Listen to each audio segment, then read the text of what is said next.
Ya, baik, selamat siang. Kali ini saya bersama dengan Bapak Setiadi selaku Chairman dari Supply Chain Indonesia. Selamat siang, Pak. Selamat siang, Mas Abdul.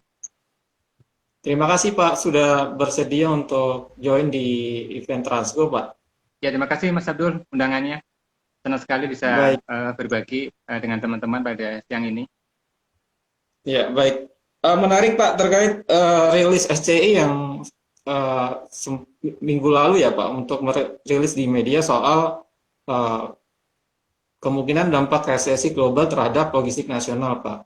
Tapi sebelum jauh ke topik tersebut, Pak, mungkin review singkat SCI, Pak, terhadap logistik nasional selama 2022 seperti apa, Pak? Oke, Mas. Sebelumnya kan kita mencatat sama-sama bahwa ketika terjadi pandemi ya di tahun 2020 itu kan eh, kalau kita mengacu ke klasifikasinya BPS itu kan termasuk di lapangan usaha transportasi dan pergudangan. Walaupun di situ tidak semuanya logistik, karena di situ masih ada transportasi penumpang. Tapi rasanya itu sudah bisa menggambarkan bagaimana kinerja dan kontribusi sektor logistik terhadap PDB maupun perekonomian nasional seperti itu. Ketika pandemi itu di tahun 2020 uh, transportasi dan pergudangan itu kan terkontraksi sampai 15% ya negatif.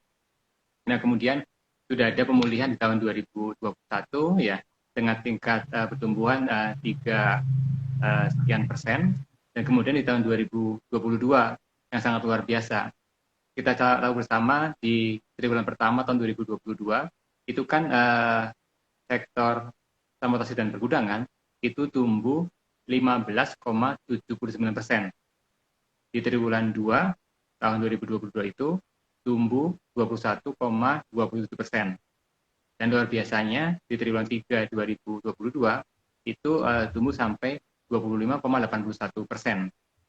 Yang triwulan 4 kita masih nunggu rilis dari BPS.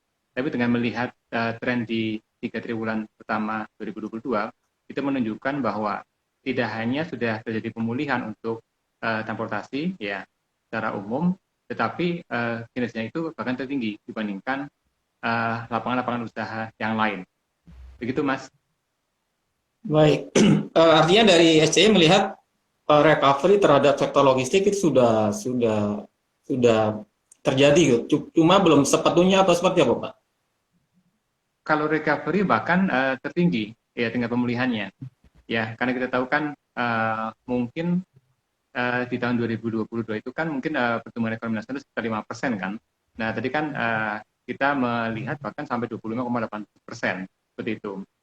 Nah, cuma nanti kita bicara tantangannya apa nih di tahun 2023 gitu, Mas. Baik, baik. Yang menarik juga selama pandemi itu kan ada tren-tren baru, Pak, termasuk kemunculan eh, apa peluang logistik baru seperti meningkatnya logistik e-commerce atau cold chain dan mungkin makin banyaknya startup-startup logistik. Kalau dari catatan SCI, tren apa, Pak, selama yang terjadi selama 2 tahun terakhir, terutama selama pandemi? Ya, betul, Mas. Dinamikanya memang kalau bicara mengenai logistik atau rantai pasok itu kan memang sangat luar biasa. Ya, dinamika, fluktuasi, uncertainty, dan lain-lain seperti itu. Nah, ketika terjadi pandemi, ya pertama kita melihat ada beberapa sektor yang memang sangat luar biasa tumbuh, seperti misalnya sektor kesehatan atau teknologi informasi dan komunikasi itu kan tumbuh luar biasa. Nah, sementara logistik sempat terpuruk. Nah, tapi kemudian betul kata Mas Abdul tadi, ada beberapa bidang yang menunjukkan kinerja yang luar biasa, yang itu kemudian berkontribusi ya atau mendorong kinerja dari logistik. Betul, e-commerce itu dengan perubahan gaya hidup, pola hidup, ya dengan kemajuan teknologi, informasi, terutama kita melihat e-commerce menjadi salah satu pendorong. Nah, e-commerce ini itu salah satu pengaruhnya memang ke pergudangan. Ya, karena kan kalau kita mengenai transportasi di klasifikasinya BPS itu ada transportasi dan pergudangan itu. Oh, nah di pergudangan ini ada kurir ya, transportasi dan pergudangan. Nah, kemudian yang pergudangan ini termasuk di dalamnya adalah kurir seperti itu. Nah, kurir ini yang pertama, jadi gini, e-commerce mendorong kurir, nah kurir kemudian mendorong aktivitas logistik, baik dalam bentuk transportasi atau dalam bentuk pergudangan, gitu Mas. Baik, baik. Eh, Termasuk tren digitalisasi di logistik itu kan juga sangat masif ya, Pak. Dari SCI melihat ini apakah dengan tren digitalisasi di logistik ini ada yang terdisrupsi, Pak? Untuk khususnya untuk yang konvensional gitu, Pak. Hmm, tentu ada ya. Mungkin gini, logistik itu kan sebagai sektor pendukung dari sektor-sektor yang lain, gitu. Jadi seperti misalnya ada sektor perdagangan. Nah, sektor perdagangan ini ketika dia tumbuh, ya, maka ini akan mendorong pertumbuhan volume dari logistik. Ketika sektor pertanian, perkebunan dan kehutanan itu tumbuh, nah maka ini akan mendorong juga volume atau pertumbuhan dari sektor logistik. Seperti itu.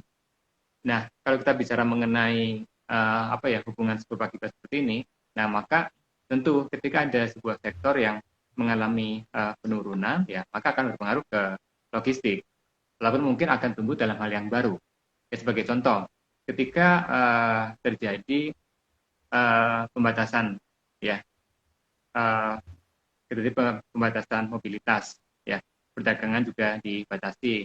Nah, maka sektor pergudangan, sektor perdagangan ini kan turun. Nah, aktivitas logistik pendukung tentu akan turun, ya, dalam bentuk perdagangan konvensional, katakan seperti itu. Nah, tetapi muncul yang tadi e-commerce.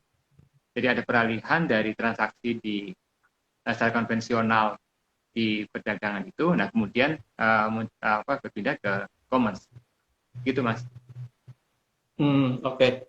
Termasuk mungkin dengan tren digitalisasi di logistik ini apakah juga mengubah bisnis model eh, dari perusahaan yang sudah mapan gitu Pak? Maksudnya ada tuntutan efisiensi di proses bisnisnya Pak? Oke. Perubahan teknologi, ya termasuk teknologi informasi itu kan mempengaruhi banyak bidang kan, termasuk untuk bidang sektor logistik. Adopsi dari teknologi tentu ini terjadi di sektor-sektor yang tadi dipengaruhi. Nah, kalau kita bicara mengenai tren tadi, ya maka perubahan juga akan seperti itu. Jadi beberapa perusahaan yang tadinya hanya bergerak secara konvensional, ya tentu akan didorong kita mengadopsi teknologi informasi tadi. Ya seperti misalnya kalau kita bicara mengenai pergudangan, ya pergudangan yang tadinya konvensional, nah itu kemudian masuk proses digitalisasi. Dan demikian juga untuk proses transportasinya, gitu. Dan tentu dengan adanya penerapan atau adopsi teknologi, termasuk teknologi informasi, apakah di transportasi, di pergudangan, tentu akan mendorong efisiensi di situ. Karena kita di situ bicara mengenai kemampuan lebih di dalam proses pergudangan tadi, kemampuan lebih dalam proses transportasi. Apakah dalam kecepatan, apakah dalam bentuk akurasi, dan lain-lain, seperti itu. Pergudangan yang mungkin Pak Setiadi maksud itu apakah juga berkaitan dengan tren fulfillment Pak yang juga naiknya logistik e-commerce itu Pak, maka kebutuhan fulfillment meningkat juga gitu Pak. Ya, betul Mas. Nah, tadi kan saya sampaikan ada ada manfaat dengan kita memperoleh kecepatan kan, lebih cepat ini. Nah, tren sekarang kan konsumen tidak hanya ingin mendapatkan barang dengan harga murah dan sebagainya, hal-hal yang sifatnya dasar. Tapi kemudian di situ ada juga masalah kecepatan gitu. Nah, ketika kita bicara mengenai kecepatan, nah maka ini didorong tidak hanya di dalam transportasinya, tapi juga di dalam bentuk mekanisme atau sistem di pergudangannya yang kita kenal sekarang dalam bentuk fulfillment seperti itu. Karena ketika kita bicara mengenai kecepatan, maka transportasi tidak bisa dengan sendirinya meninggalkan kecepatan itu. Karena kan ada keterbatasan kan proses secara fisik tadi. Tapi dengan kita melakukan proses dalam bentuk fulfillment, nah maka akan diperoleh kecepatan tadi. bisa dikatakan fulfillment ini untuk hari ini menjadi nilai tambah untuk logistik e-commerce bisa bersaing gitu ya Pak. Mau tidak Betul. mau gitu Pak. Ya, betul. Salah satunya itu, Mas. Baik, baik. Oke, masuk ke topik Pak. Mungkin secara sederhana Pak, mungkin bisa dijabarkan apa itu resesi global Pak? Ya, mengacu ke beberapa definisi atau pengertian, kita kan bicara resesi itu ya dengan resesi ketika terjadi penurunan pertumbuhan ekonomi, ya, penurunan PDB, ya seperti misalnya di dalam 2 kuartal berturut-turut seperti itu. Nah, di situ terjadi peningkatan pengangguran dan sebagainya sebagai dampak dari kondisi sebelumnya tadi. Nah, ini kan terjadi pada saat sekarang kan, dan resesi ini kemudian menjadi resesi global karena beberapa negara besar, ya tentu Amerika, yang kedua negara-negara di Uni Eropa, dan yang ketiga China. Nah, ini kan yang mengalami resesi, dan dampaknya itu akan berpengaruh secara global, termasuk negara-negara yang tidak mengalami resesi, tapi terkena dampaknya, ya salah satu adalah Indonesia. Oke, dampak yang dimaksud ini apakah secara langsung terhadap sektor logistik nasional gitu Pak, atau tidak langsung sebenarnya? Dampaknya langsung, ya, karena kalau kita bicara mengenai perdagangan dunia, tentu di situ ada aktivitas ekspor impor. Dan salah satu yang kita catat, Tiongkok itu adalah negara mitra dagang terbesar Indonesia, baik untuk ekspor maupun impornya. Nah, ketika terjadi resesi di Tiongkok misalnya, di situ terjadi penurunan tingkat pertumbuhan, ya, penurunan aktivitas industri dan sebagainya. Nah, maka akan mempengaruhi volume ekspor impor dari Indonesia yang, ya, betul atau tidak betulan, ya, Indonesia menjadi adalah Tiongkok itu adalah mitra dagang dari Indonesia, seperti itu. Itu barangkali yang dikhawatirkan dalam rilis SCI itu ketidakpastian rantai pasok global gitu ya Pak? Salah satunya itu Mas, walaupun kalau bicara mengenai ketidakpastian itu kan banyak faktor yang mempengaruhi kan. Nah, ini sebenarnya hal yang lebih lebih pasti sebenarnya, ya, bahwa resesi itu nah kemudian berdampak, di situ terjadi penurunan tingkat pertumbuhan, di situ mempengaruhi ekspor impor, ya, termasuk ya terutama ke negara-negara mitra dagang utamanya. Itu Mas. Termasuk kekhawatiran yang mungkin berkaca di tahun lalu soal kelangkaan kontainer itu Pak, atau juga ada kekhawatiran itu Pak terjadi di tahun ini Pak? Oke, kelangkaan kontainer sih sebenarnya lebih terjadi karena memang dampak dari pandemi, ya.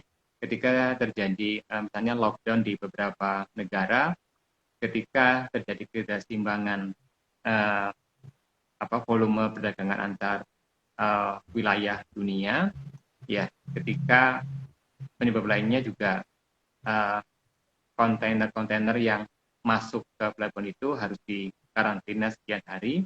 Nah, ini kan terjadi ketidakseimbangan apa ya, antara volume pasokan dengan volume permintaan, seperti itu. Ya, jadi nanti kalau kita bicara di resesi, ya mungkin berbeda dengan masalah kelangkaan kontainer tadi, Mas.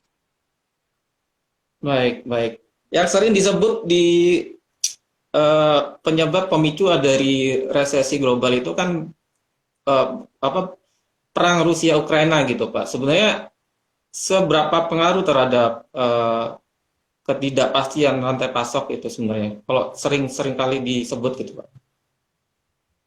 Oke, konflik geopolitik seperti Rusia Ukraina itu kan sebenarnya kita bisa analisis dampaknya terhadap 2 hal kan. Yang pertama gangguan terhadap volume pasokan. Ya, artinya kita lihat di 2 negara itu, ya, mereka memasok barang atau komoditas apa saja ke negara-negara mana, itu. Ini yang pertama. Jadi ketika terjadi perang di sana, ya, akan terjadi misalnya gangguan pasokan. Ya mungkin dengan pasokan gandum dari Ukraina itu akan terganggu. Kalau misalnya selama ini kita mengimpor gandum salah satunya dari sana, misalnya seperti itu. Nah, atau pasokan gas, ya, yang kita tahu bersama, ya, karena Rusia berseberangan dengan Uni Eropa di dalam konflik geopolitik tadi. Nah, dan Rusia kemudian membatasi penjualan gasnya ya yang melalui pipa ke ke Eropa. Nah, maka di sana kan ada gejolak kan karena terjadi penurunan pasokan gas tadi begitu. Nah, walaupun kemudian itu bisa berdampak ke Indonesia ya ketika misalnya negara-negara Eropa tadi kemudian mencari alternatif energi ya termasuk ke Indonesia dalam bentuk batu bara. Nah, ini yang pertama terkait dengan pasokan barang atau komoditas. Nah, kemudian yang kedua itu terkait dengan transportasi. Nah, transportasi itu ya kalau misalnya lokasi perang di Ukraina tadi itu ada di jalur transportasi, nah maka akan terjadi gangguan transportasi. Tapi kan alhamdulillah pada kenyataannya Rusia itu Ukraina itu kan tidak berada di jalur transportasi dunia yang utama itu. Jadi dampaknya itu lebih ke dampak secara tidak langsung. Seperti itu, Mas. Oke. Tapi dengan berkepanjangan nanti dan belum jelas kapan perang ini selesai juga sangat berpengaruh ya, Pak. Ya betul ya karena ketika ini berkepanjangan, yang pertama sudah terjadi apa ya gangguan pemulihan ya dari kondisi pandemi itu yang pertama terjadi.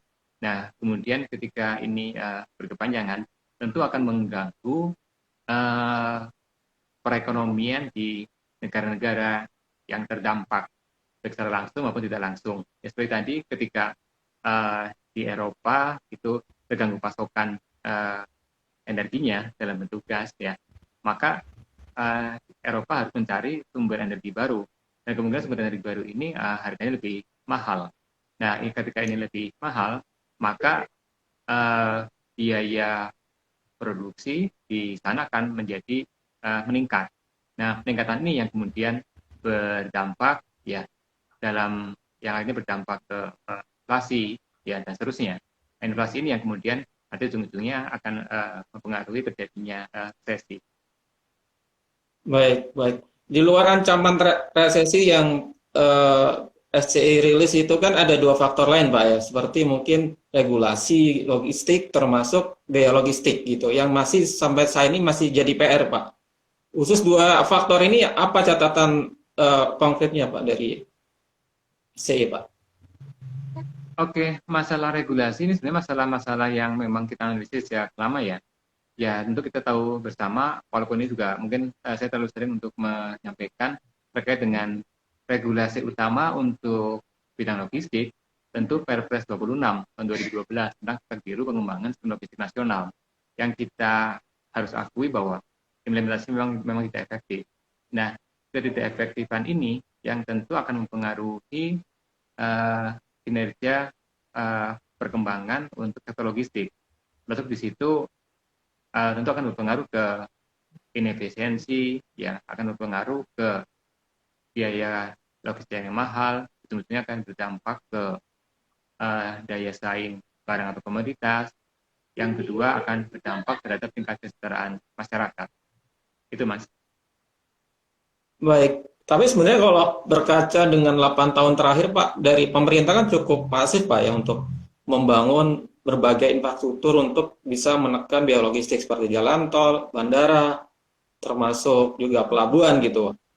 Apakah itu tidak signifikan, Pak, membantu untuk menekan biaya logistik? Ya, oke.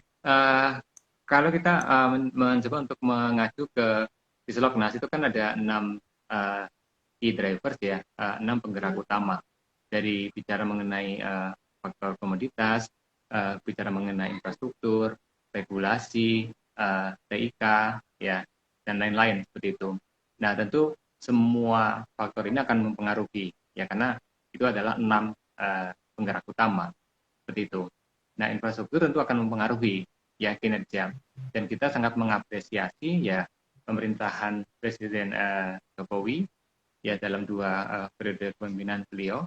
Pembangunan infrastruktur kan sangat-sangat masif ya, apakah pengembangan pelabuhan ya atau jalan tol ya dan lain-lain, itu akan mempengaruhi ya, akan mendorong peningkatan efisiensi, mendorong peningkatan konektivitas seperti itu. Nah, tetapi yang jadi masalah adalah ketika kita bicara mengenai sistem, itu kita bicara mengenai bagaimana subsistem-subsistem yang ada itu saling berinteraksi. Jadi ketika ada satu subsistem yang tidak optimal, maka akan mempengaruhi optimalitas dari sistem tadi. Dan kalau kita bicara mengenai infrastruktur yang katakan ini sudah maksimal atau optimal, ya tapi kemudian kita melihat di sisi regulasi ini tidak optimal, ya maka ujung-ujungnya tidak optimal. Pertama itu. Nah kemudian yang kedua yang perlu saya sampaikan, ya terkait dengan cetak biru pengembangan sistem logistik nasional ini, kita membutuhkan, terutama untuk pengembangan infrastruktur ini ya, kita juga melihat ketika Sisroknas itu, infrastruktur itu kan menjadi satu dari 6 bagian Sisroknas tadi kan. Nah, tadi saya sampaikan bahwa implementasi tidak efektif, termasuk tidak efektif dalam hal infrastruktur. Walaupun tadi di satu sisi kita akui. Nah, mengapa saya anggap tidak efektif juga implementasi di infrastruktur? Ya tentu kita harus mengukur pencapaian baik roadmap maupun rencana aksinya. Nah, itu yang pertama. Nah, yang kedua adalah di dalam implementasi yang tidak efektif ini, maka ini akan mengakibatkan ketidakjelasan perencanaan tadi. Infrastruktur misalnya, ya kita tidak punya peta, tidak punya arah, ya tidak punya gambaran secara pasti bagaimana perencanaan pengembangan infrastruktur tadi. Pelabuhan misalnya, pertanyaannya di tahun 2023 ini berapa pelabuhan yang akan dibangun, di mana saja, kapasitas berapa, itu nggak ada jawaban. Jalan tol ya akan dibangun di mana, ya dan seterusnya itu juga tidak ada jawaban. Ada kemungkinan walaupun sudah ada jawaban, tapi kemudian ada perubahan dari pemerintah sendiri. Karena memang pemerintah tidak punya satu master plan yang menjadi acuan yang ini kuat untuk implementasinya. Nah, ini tentu saya bilang seperti itu ketika kita berkaca di tahun 2022 maupun sebelumnya. Ya kita tidak tahu pelabuhan mana yang akan dikembangkan. Tahu-tahu muncul pelabuhan X sebagai katakan pelabuhan hub, kita tahu-tahu muncul pelabuhan Y yang kita anggap sebagai pelabuhan apalah super hub dan sebagainya seperti itu. Nah, ini yang menjadi salah satu dampak dari tidak efektifnya implementasi dari Sisloknas. Artinya yang ingin dikatakan SCI untuk roadmap dari infrastruktur dari pemerintah harus berbasis dari Sisloknas yang sudah sepakati itu ya Pak? Ya, harusnya Sisloknas itu menjadi acuan untuk semua ya kalau misalnya yang kita mengacu ke 6 driver, maka harus menjadi acuan untuk pengembangan 6 driver tadi. Termasuk dalam hal ini adalah pembangunan untuk infrastruktur tersebut, Mas. Baik. Pak, di luar infrastruktur itu yang sering digemborkan dari pemerintahan Jokowi kan program tol laut, Pak. Dan setiap tahunnya dari Kemenhub kan menambah trayek baru yang diklaim juga artinya efektif gitu. Kalau catatan SCI sendiri seperti apa, Pak? Ya, kita mengapresiasi ya upaya pemerintah dalam ini Kemenhub di dalam meluncurkan dan mengembangkan program tol laut. Ya kita mengapresiasi ya kalau nggak salah di awal hanya 6 trayek, kemudian sekian belas, kemudian sekian 20 sekian ya sampai kalau tidak salah di 2023 ini itu ditargetkan sampai 39 trayek. Ya kita apresiasi tol laut ini. Yang walaupun kalau kita lihat dari reportnya itu kan diinformasikan ada dampak terkait dengan tujuan dari tol laut tadi kan.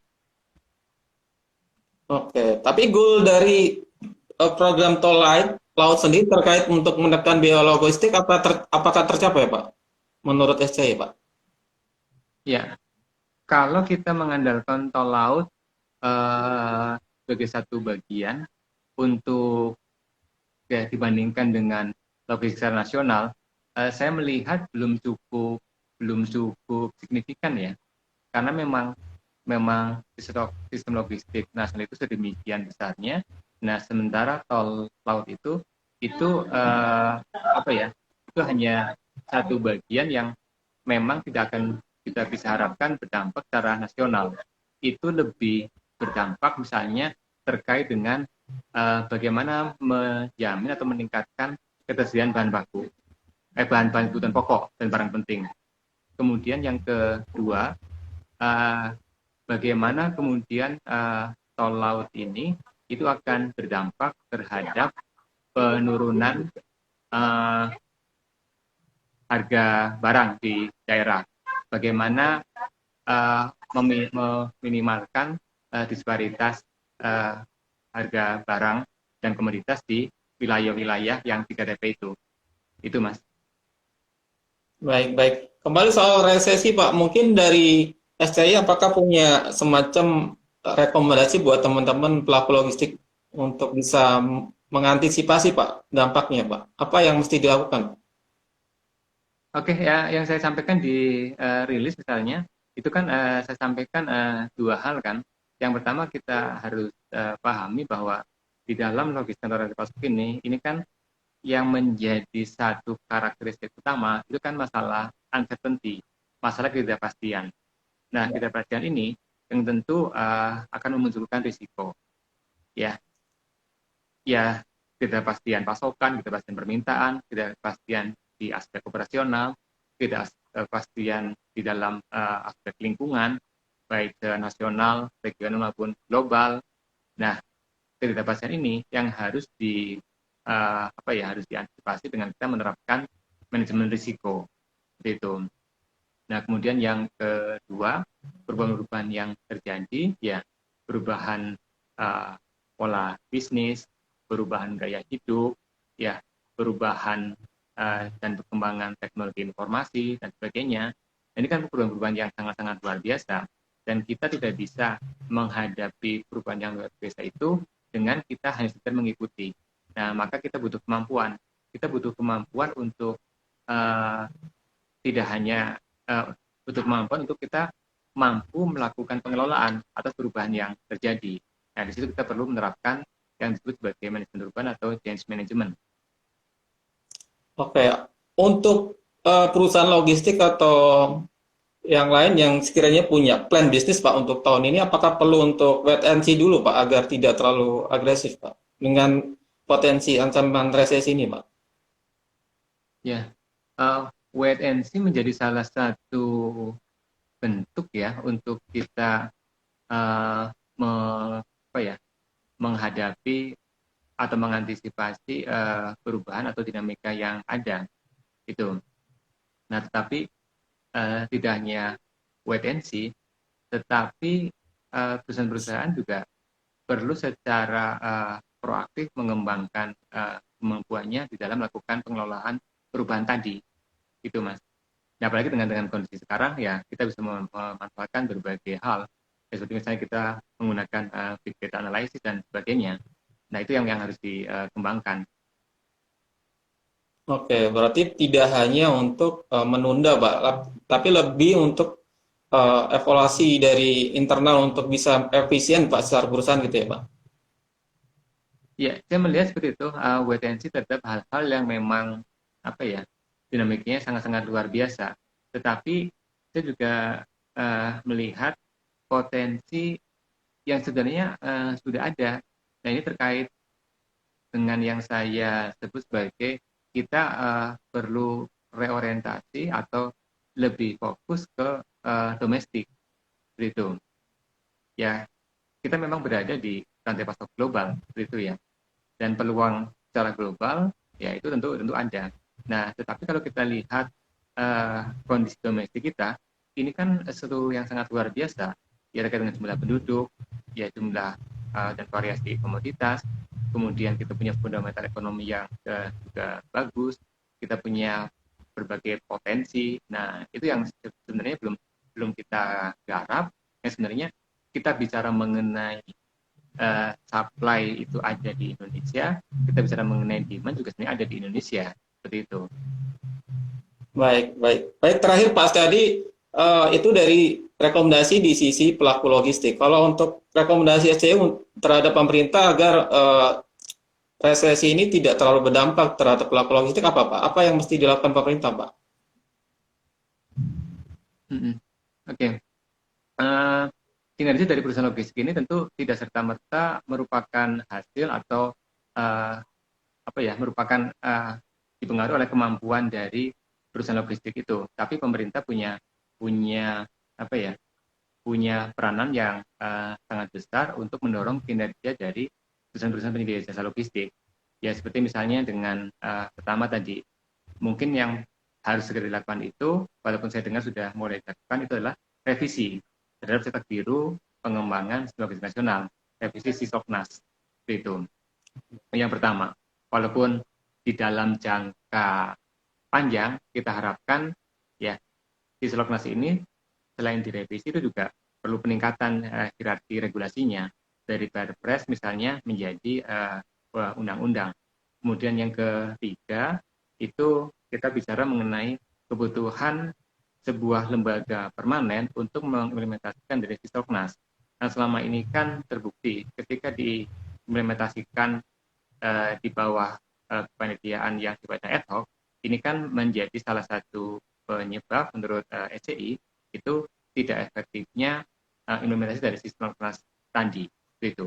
Kemudian hal yang lain, ya walaupun ini juga ada di Sisroknas, itu bagaimana pemerintah kemudian apa ya, mendorong membuat mengeluarkan policy ya kebijakan dan regulasi yang mendorong misalnya perdagangan ya restriksi ya pembatasan perdagangan ya ini sebaiknya dihindari.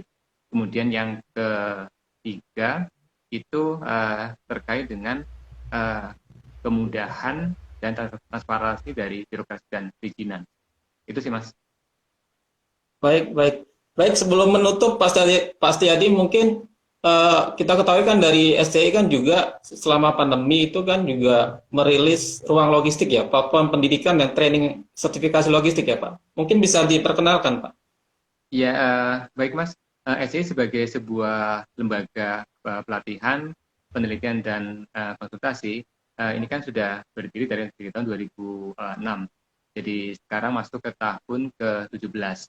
Nah, pada saat pandemi kemarin, ketika beberapa training kita yang secara konvensional, yang secara offline itu harus tertunda penyelenggaraannya, kita waktu itu alhamdulillah berinisiasi, dia punya inisiatif untuk meluncurkan sebuah platform yang kita namakan Ruang Logistik.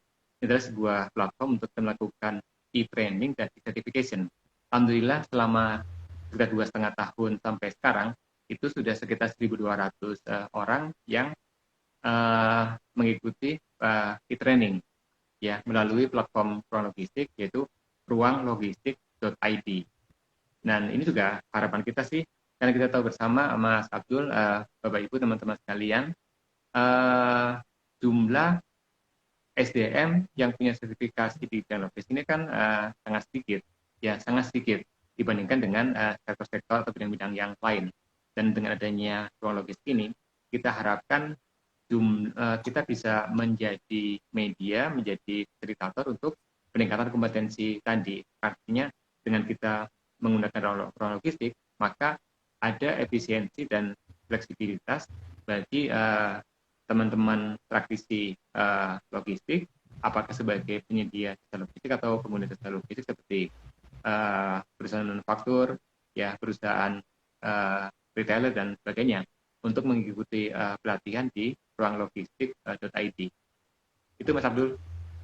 Baik, apa yang membedakan dengan metode pelajaran yang mungkin sudah dilakukan SCI sebelumnya Pak dengan ruang logistik ini Pak? Apakah ini hybrid atau full online atau seperti apa Pak? Ya, kalau yang konvensional itu kan full offline ya, ya di satu tempat kita adakan selama katakan 2-3 hari. Nah kalau yang ruang logistik ini ya kita lakukan full secara online. Tetapi online ini tidak hanya sekedar kita melakukan ya video conference seperti sekarang menggunakan Zoom dan lain-lain. Tetapi pelatihan melalui ruang logistik ini kita lakukan dalam periode tertentu, katakan 2 atau 3 minggu. Gitu. Nah, di dalam 2 atau 3 minggu ini, para peserta bisa mengakses ruang logistik ya untuk pertama mempelajari modul-modul yang modul pelatihan itu yang dipilih. Apakah basic logistik, apakah SCM, apakah cold chain dan lain-lain. transportasi, pergudangan, dan sebagainya. Nah, selain mempelajari modul, juga bisa membaca atau mempelajari materi-materi dalam bentuk lainnya.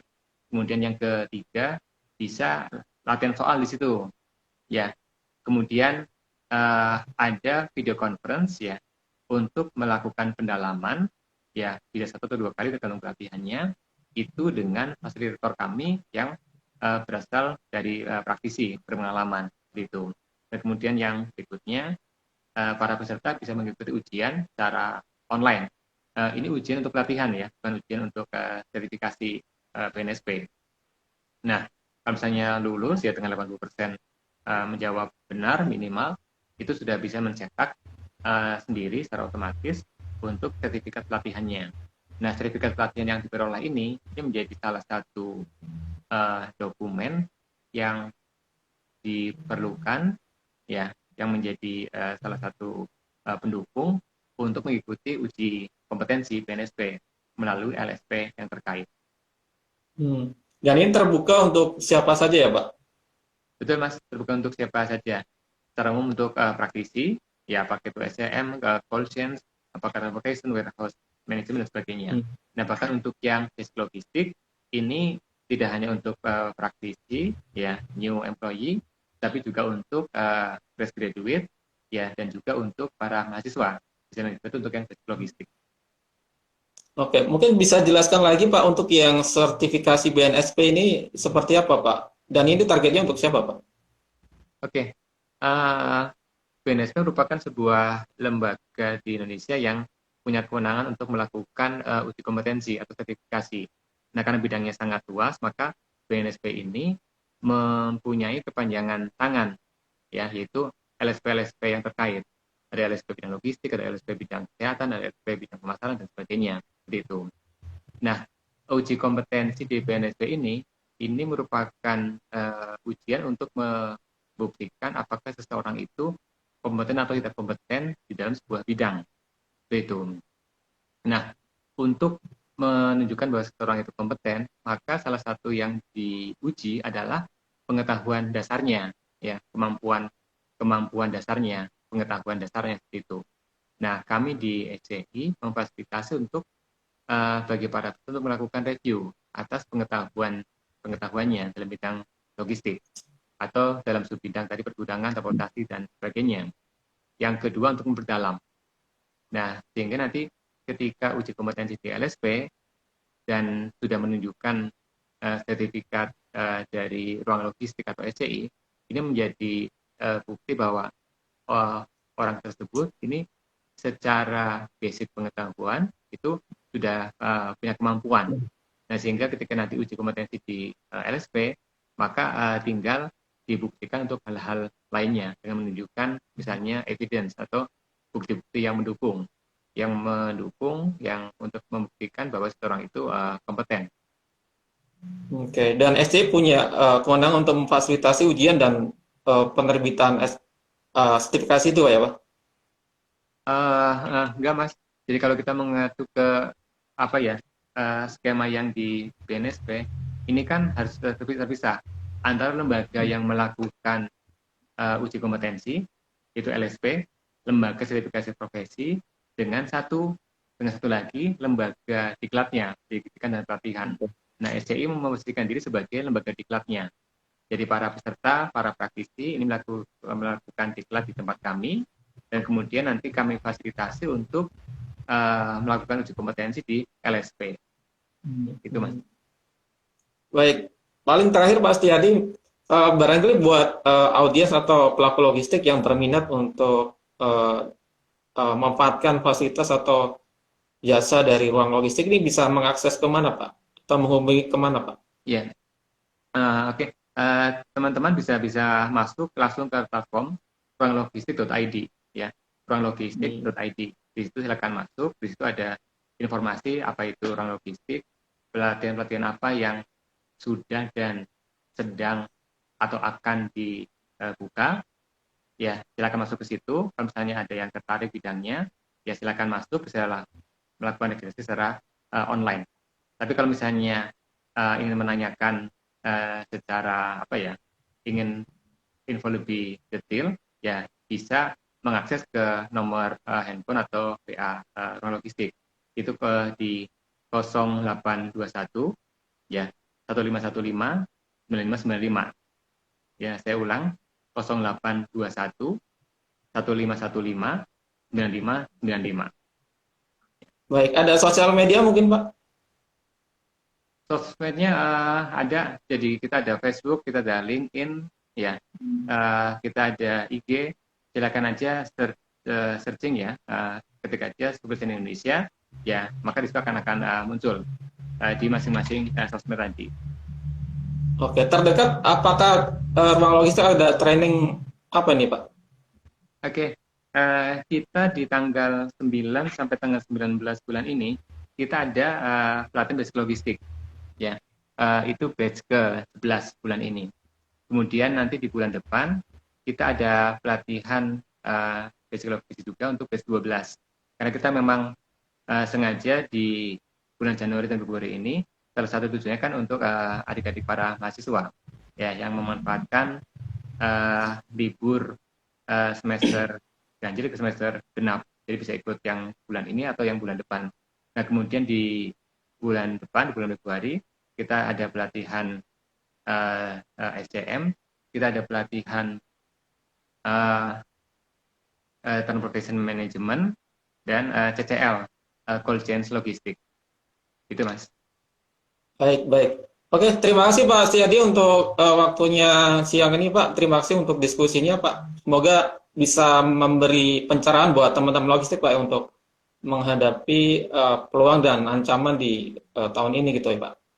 Baik Mas Abdul ya, terima kasih ya sudah mengundang, senang sekali berbagi untuk teman-teman semua. Baik, selamat siang. Assalamualaikum Pak. Oke, terima kasih.